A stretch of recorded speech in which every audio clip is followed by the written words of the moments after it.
The IMF says booming economies in the United States and China continue to keep the global economy on track, but warned it could be derailed if an all-out global trade war breaks out between the U.S. and its trading partners.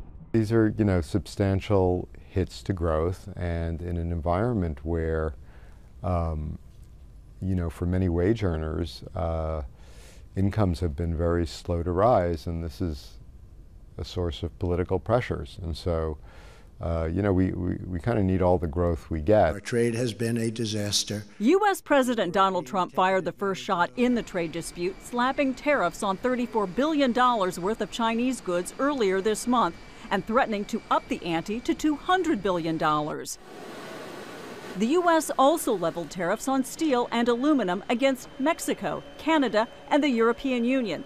All countries have retaliated with similar duties on U.S. products. The IMF says the tariffs could shave up to 0.5 percentage point off of global growth by 2020.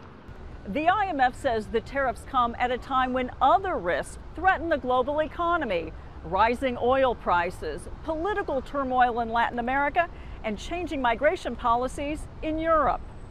The IMF says growth is already slowing in Europe, Japan, and Latin America. The added shock of a trade war could ripple through the global economy because trade affects about 3/4 of world output. The U.S. economy could also be at risk because of inflationary pressures and further retaliation. But the IMF says the ones who could be hurt the most are the ones who can least afford it. It's usually the poorest who are hurt by these sorts of measures. This is definitely not the way we want to go.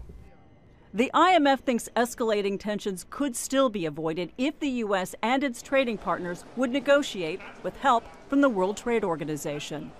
Diane Estabrook, Al Jazeera, Washington.